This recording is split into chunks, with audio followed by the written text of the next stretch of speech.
Hola, ¿qué tal? ¿Cómo les va? Muy buenas tardes. Bienvenidos a este programa especial 25 de agosto con tres fechas para celebrar. Una de ellas para el país, un aniversario más de la declaratoria de nuestra independencia. Y después para quien estamos haciendo radio con el placer de estar en dos emisoras tan prestigiosas, tan reconocidas, que además coinciden en su fecha de aniversario, porque hoy cumple 98 años X30 Radio Nacional y 83 jóvenes años CW43B Radio Internacional de Rivera. Así que ya le damos la bienvenida a nuestro amigo Alberto Scabrelli a esta fecha tan especial. Un gusto saludarte, Alberto. ¿Qué tal, querido Iván? ¿Qué tal a todos? Un abrazo grande. Y bueno, es casi increíble, ¿no? Tú que te has transformado un eje en un puente uniendo lo que es nada menos que Radio Internacional de Rivera, con todo lo que significa, y Radio Nacional, que forma parte del patrimonio cultural del país. Y bueno, tener el puente de la simultaneidad de la transmisión y que coincida con las fechas y los años que acabas de decir de transmisión en el país, generando corrientes culturales, es decir, con improntas muy fuertes y que sin duda han dejado ya su huella en la historia del país. Y también es bueno tener presente que esa calidad de huella se sigue manteniendo con un nivel periodístico como el que, por ejemplo, tú le das, y que bueno, es el valor diferencial que tiene Uruguay en materia de comunicación, de periodismo y en tantos otros terrenos que a veces de afuera nos miran con cierta admiración, pero más que nada con reconocimiento a un estilo de ser, ¿verdad? Hay un estilo de ser uruguayo, sin que quiere decir que seamos mejores que nadie, ni nada por el estilo, pero la vida nos ha enseñado a tener el don de la ubicuidad y eso nos permite manejarnos de modo muy especial. Así que en la memoria de quienes fueron precursores de esas dos radios, de quienes han transitado por ella y de quienes hoy la están llevando adelante con todas las dificultades que siempre cada época genera, bueno, nuestro mayor abrazo, nuestro mayor reconocimiento, y a la audiencia que siempre se renueva, pero de algún modo mantiene siempre el mismo espíritu. Así que en ti, Iván, un abrazo grande a las dos radios por ese puente cultural que han logrado cultivar y la felicidad de poder estar juntos en esta etapa tan especial del país y de nuestras vidas, ¿no? Alberto, hoy te quería proponer yo un par de temas, Claro, si no lo tomas a claro. mal. Porque más, yo insisto, miramos siempre la verdad enfrente. Y a veces lo que ocurre enfrente nos afecta a nosotros, o nos puede llegar a dar a nosotros. Hemos hablado en alguna oportunidad de que Argentina está al borde del estallido social, y las imágenes que llegan son muy fuertes realmente, con grupos de personas organizadas que van en malón, que invaden supermercados, carnicería, papelería, panadería, lo que sea, se lo llevan todo, con vecinos que se han armado para defender lo suyo, que salen a los escopetazos, como vi una pañalera en el barrio de Merlo, de tres personas con escopetas, con municiones de goma, pero municiones al fin. Yo digo, duele Argentina. Ahora, ¿cuán lejos estamos, si es que estamos tan lejos, de que esto en algún momento se pueda replicar aquí en nuestro país, que ya pasó hace pocos días atrás con la organización No Todo Está Perdido, que ingresaron a un supermercado y se llevaron algunas cosas? Te lo dejo a ver qué opinás vos al respecto de eso, porque conocés la realidad de la región y porque ya hace un par de semanas decíamos que nos teníamos que mirar y teníamos que ver dónde nos recostamos y cómo, qué es lo que está pasando. Yo creo que es una pregunta brutal, brutal en el sentido del tamaño, de la magnitud y de la profundidad, ¿no?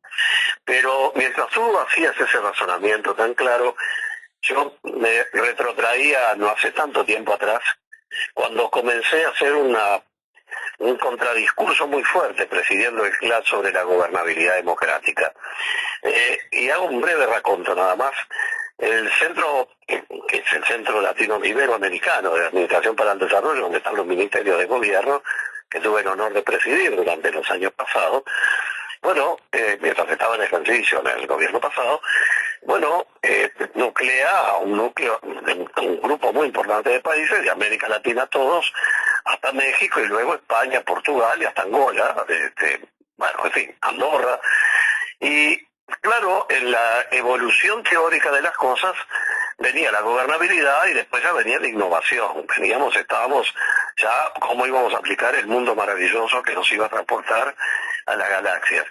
Y en una conferencia que fue muy fuerte, porque era mi rol de presidente, abrir y cerrar estos eventos, estaban los ministros de todos los países y el tema del encuentro era la innovación.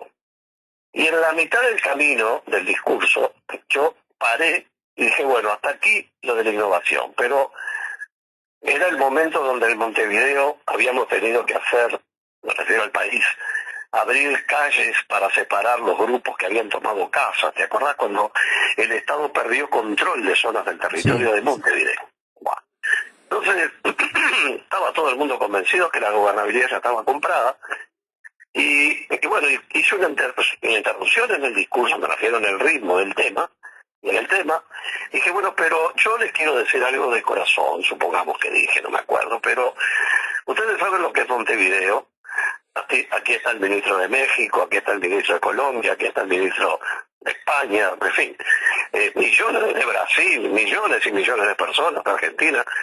Ahora, nosotros en Montevideo hemos tenido que agarrar equipo pesado para abrir calles separando lugares donde se habían concentrado organizaciones que le habían hecho ir al poder civilizatorio del Estado.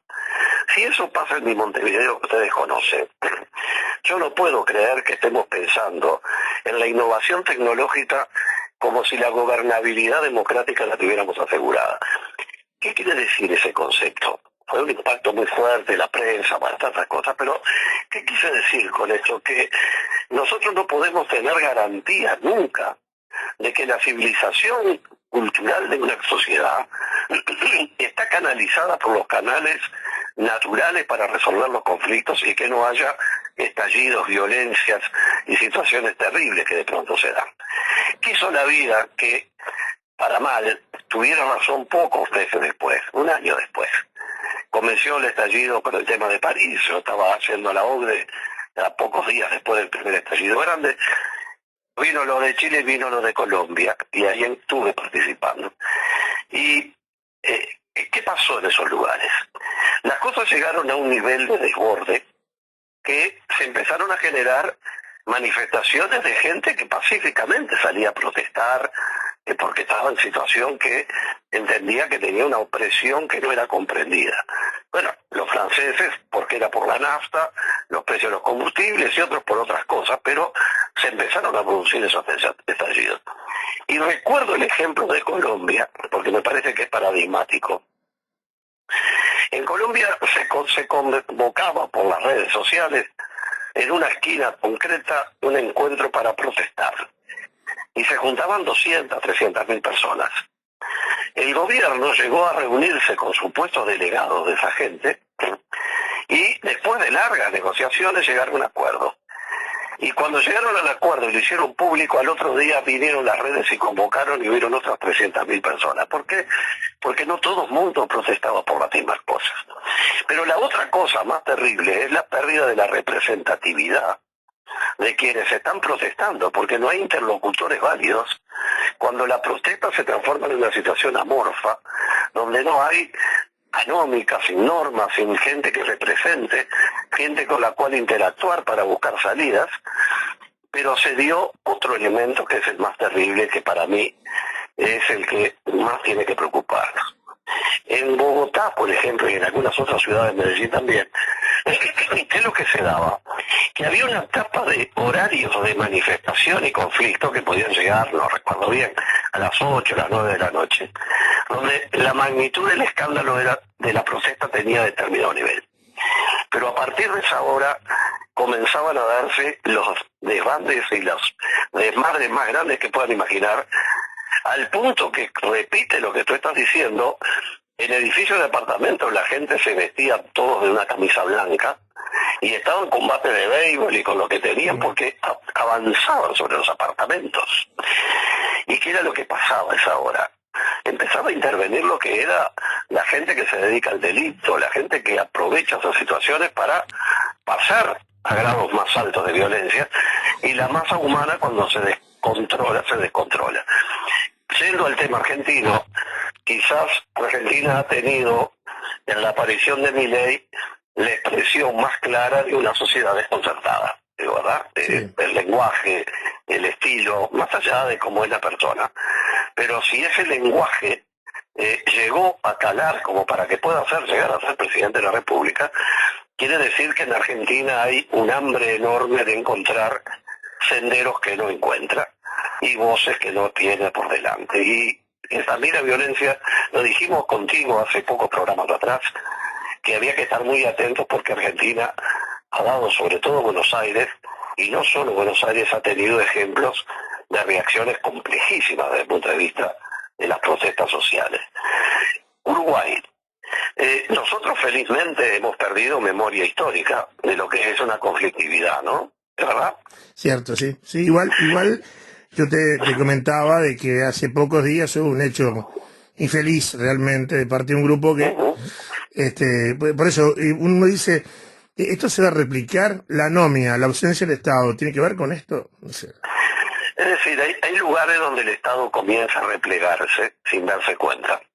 Y ese espacio, los espacios de poder nunca quedan vacíos y son ocupados como por organizaciones delictivas, con el capo del barrio que financia desde el cumpleaños de 15 hasta otras cosas, ¿verdad? Es decir, siempre hay alguien que ocupa, por eso no es el Estado en el sentido del Estado que se mete en todo, pero el Estado tiene que regular y proveer en ciertas cosas, porque si no nadie las va a hacer. Y la pobreza, que no tiene por qué ser responsable de actos irregulares, pero sí la desesperanza de los hijos de la pobreza que no tienen horizonte. Por ejemplo, nos estaban diciendo hace pocos días algunos técnicos el tema de la cantidad de palabras que manejan algunos muchachos que están en situación de conflicto. Tienen un vocabulario que no llega a 300 palabras. Correcto. A ver, Cervantes tenía 25.000, creo, ¿no? Habitualmente todos manejamos 3, 4, 5.000 palabras. ¿Qué quiere decir eso? Que gente que ha perdido hasta el lenguaje para comprender los mensajes que tiene que interpretar de la vida. Entonces, esa gente termina siendo carne de cañón para cualquier cosa. Uruguay. Estamos próximos a una elección y seguramente, más allá de los meses, eso va a canalizar, que es lo que es más importante de la política y lo sindical, es canalizar las tensiones sociales. Es decir, a partir del Duvalier, que hace todo el análisis, de este tipo de análisis sobre la política, está claro que la multiplicidad de demandas de la gente tiene que encontrar una especie de regulador de voltaje que las homogeneice para poder dar respuestas pacificadoras, que las oposiciones de criterios se puedan manejar en los escenarios correctos, y por eso da mucha pena a la gente que se dedica a hacer política sobre la base de la sobreexcitación, Sí. porque nadie administra la sobreexcitación. Dicho en pocas palabras, la vacuna contra eso no existe. Y existen factores de protección.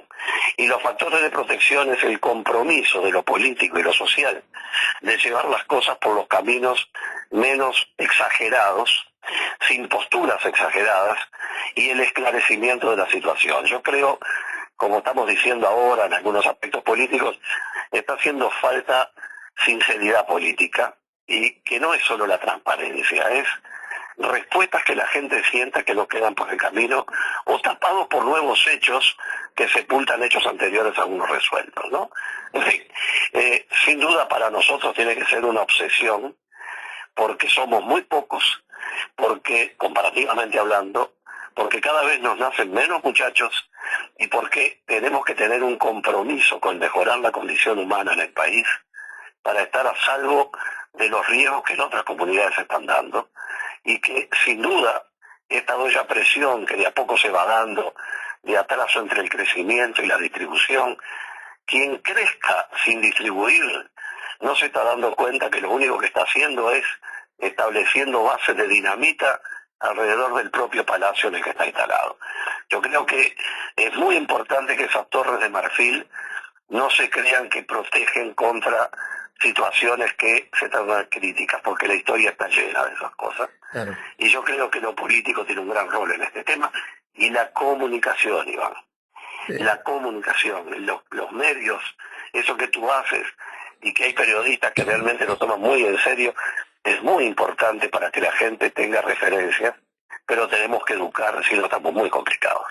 Vos sabés que me acordaba de una frase, vos me corregís, de Maquiavelo, yo creo que decía más o menos así: el que apuesta al desorden para esconder la guerra, primero va a tener desorden y después va a tener guerra. Digo, Es verdad. ¿verdad? ¿Viste?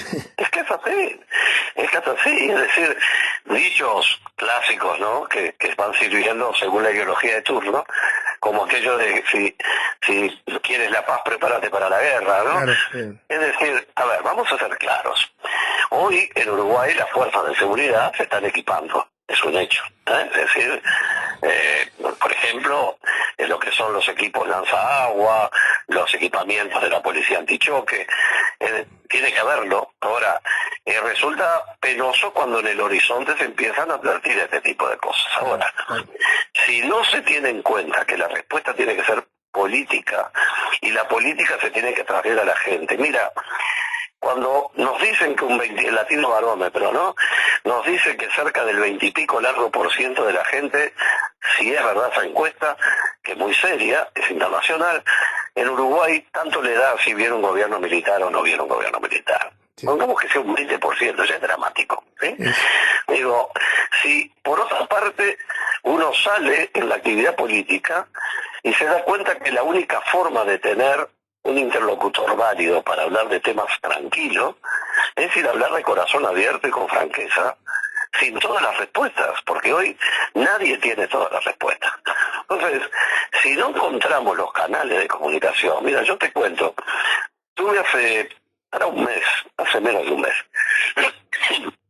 una reunión con dirigentes sociales de un asentamiento aquí en la zona de Ciudad de la Costa, sí, que son algo así como 40 y pico de manzanas, que se fueron organizando. Bueno, tuve una reunión con 5 personas, 6, que eran los dirigentes, la gente que de distintas formas han tenido que ver con la cosa. Y había que ver el nivel de conversación con gente de unos 40, 60 años. El nivel de información, no era un tema que va uno y dice lo que quiere, no, fuimos a escuchar e intercambiar, tuvimos 4 horas ahí, increíbles que de una altura y de una calidad de discusión formidable e inesperada, lo digo de corazón, porque se fue profundizando la temática, ¿no? Y bueno, lo que digo es que mientras haya necesidad y la gente tenga información y formación básica, todo es posible. Ahora, si nos reunimos con gente que queda pobre, marginada, a veces con problemas de drogas, sin esperanza y con 400 palabras del vocabulario, no tenemos destino. Claro. Y el destino es la violencia y la manipulación y la represión. Y al primer muerto se rompió todo el esquema. Totalmente. ¿Sí? Y eso es realmente dramático. Ahora, si los uruguayos no podemos con eso, no puede nadie en el mundo, ¿no? Totalmente. Ahora, Alberto, mira, hay otro tema, ¿viste? A mí me gusta ir investigando, revisando, analizando. Hace un tiempo atrás se dio un caso en un supermercado. Un muchacho entró a robar, la cajera le entregó el dinero, el muchacho se va, cuando se da vuelta la cajera estaba de espalda, le metió un balazo por la espalda y la mató. La policía lo investigó, lo siguió y lo encontró. Resulta que ese muchacho estaba requerido hacía meses atrás porque había matado a su expareja. Resultado cual, la familia de la chica fallecida le hace un juicio al Estado. Yo decía, bueno, a ver, esto se va a replicar. Caramba. Pasó lo que pasó con la chica Natalia Laos, cuando la expareja de ella la saca de la casa, primero apuñala al muchacho que estaba con ella, la sube a un auto a alta velocidad, se estrella contra el peaje de Soca, y la chica termina falleciendo. Resultado, este muchacho ya tenía medidas cautelares no respetadas, parece que no funcionaba la tobillera, no sé qué pasó. Resultado final, la familia de la chica le hace un juicio al Estado. Lo otro, que esto a mí me parece nos interpela como sociedad, lo que pasó en Maldonado con estos 2 gurises, de 17 años los dos, el chico que mata a la chica Valentina, y que también tenía denuncias anteriores, y ahora la chica, la familia de la chica, nadie le va a volver la vida, pero también le va a hacer un juicio al Estado. ¿Hasta dónde vamos con esto? Es decir, Uno siempre ha sostenido desde el punto de vista de la filosofía política, por decirlo de algún modo, que detrás de cada víctima hay un fracaso de la sociedad. Totalmente. No necesariamente estamos hablando de un gobierno, estamos hablando de la sociedad. Pues yo decía, nos interpela como sociedad, esto a todos, ¿no? Ahí está. Es decir, primero que nada como sociedad, porque la sociedad es la que determina a los gobiernos, la que exige a los gobiernos y la que los gobiernos manejan, manipulan, llevan o traen, ¿verdad? Primera cosa, ahí lo que hay es un grito enorme en todos esos casos que nos muestra que estas son la parte purulenta de lo que vengo de hablar ahora, de lo que hablamos tú y yo, de dónde terminan expresándose esas situaciones inexplicables. Yo hace mucho tiempo planteé, después de ver el caso peruano, que después de 3 años de consumo de pasta base en un país, comenzaba el proceso de lo que yo llamo la ruptura de la ecuación de la violencia esperada. En derecho penal, el cometer un delito violento tiene una dosis natural de violencia. Ahora, cuando el individuo se ensaña y después de consumado el delito hace la barbaridad que hizo este otro que da 300 puñaladas, bueno, ahí viene lo que en penal se llama la alevosía, es decir, el exceso respecto de la violencia para cometer un delito violento. Pero lo que estamos viendo y lo que yo comencé a ver en la América convulsionada que vivimos es que esa ecuación que uno puede esperar de la violencia de un asalto, la cajera que estaba de espalda, entregó lo que entregó, tiene derecho, mirá la barbaridad que estoy diciendo, tiene derecho a pensar que después de entregar el dinero terminó el problema. Sí. No tiene que tener la expectativa que un energúmeno se dé vuelta y la mate, por decir algo. Entonces, a lo que voy es que si por un lado vemos un desastre, un fracaso de la comunidad, y lo tengo en algún proyecto de ley como escrito de ese modo, como un fracaso de la sociedad, nos tiene con la ley de protección de víctimas y de testigos que habíamos presentado en su momento. Y si por un lado vemos eso, y por otro lado vemos que el Estado detecta a través de sus poderes la existencia de focos de peligro, los focos de peligro en violencia intrafamiliar, la violencia doméstica, el caso este monstruoso del otro día del peaje también, es muy difícil de controlar porque por más pulsera que tenga nadie llega a tiempo de una persona que viola la distancia de los 500 metros y se arremete. Bueno, tenemos casos de una mujer custodiada por 2 policías y entre una persona, el que la quería matar, sí. Y hizo una masacre, ¿te acordás? Sí, es decir, primero tienen que haber normas muy claras. Segundo, el seguimiento de las manifestaciones de violencia tienen que ser intensos. Y tercero es que, lamentablemente, cuando se producen situaciones de violencia anunciada, cuando se adoptan medidas, realmente ahí es donde el Uruguay todavía no tiene una reacción estructural, por ejemplo, para dar lugares de residencia a las víctimas mientras protegidas suficientemente sí. Y orgánicamente, mientras se va resolviendo la situación. Sí, yo creo que este es un tema largo, un tema que está muy estudiado. Otras sociedades, si no lo han resuelto, lo han mitigado, pero creo que los casos que tú nombraste son típicos. Ahora, la gente tiene todo el derecho de reclamarle al Estado que ante el fracaso de organización de la comunidad para evitar el daño, tenga que responder por lo menos desde el punto de vista del daño moral causado. Creo que es un derecho que la gente tiene a plantearlo, los jueces lo evaluarán y tomarán decisión, pero el planteamiento del reclamo me parece que es no solo legítimo, sino que además es necesario, porque es una forma de que los que no entienden por el corazón entiendan por la razón del dinero, ¿no? Es decir, que sepan que lo que no se invierte en cuidar los temas sociales se termina pagando o por sentencias judiciales o por medidas restrictivas de seguridad y equipamientos de seguridad que salen fortunas, cuando tendríamos que estar invirtiendo en la gente. Mira, hoy el mundo desarrollado, que no, a ver, cuidado con esto, nosotros somos muy occidentales y nos parece que el mundo termina en Europa, ¿no? Pero en el mundo entero, más allá de si son democracias, no son democracias, qué tipo de gobierno tienen, el hecho concreto es que los que crecen por la inversión en la gente. Los que explotan a la gente cada vez son más pobres. Claro. Esa es la gran realidad. Entonces, si no tomamos conciencia que esto no es un tema de filosofía humana, donde realmente invertir en la gente es tener justicia social, romper las asimetrías a punto de partida, en fin, no entender que hay determinadas medidas que o se toman o después repararlas salen mucho más caros que el haber tomado la medida que se debía, ¿no? Por eso me parece, no voy a alentarlo, pero me parece muy bien que el Estado deba responder al criterio de un magistrado judicial independiente frente al reclamo de las víctimas o los familiares de las víctimas. Me parece perfecto. Mi querido Alberto, bueno, en mi nombre y el de Marcelo, el gran abrazo, las gracias de este día tan especial y los de siempre, ¿verdad? Que nos va a encontrar semana a semana para hacer análisis de este tipo, siempre con tu estilo, viste, con tu serenidad, con tu enfoque, que realmente nos enriquece a todos. Un gran abrazo. No, la felicidad para mí, un abrazo grande a Marcelo y bueno, a festejar el cumpleaños como se debe. Hasta la semana que viene. Hasta la semana que viene.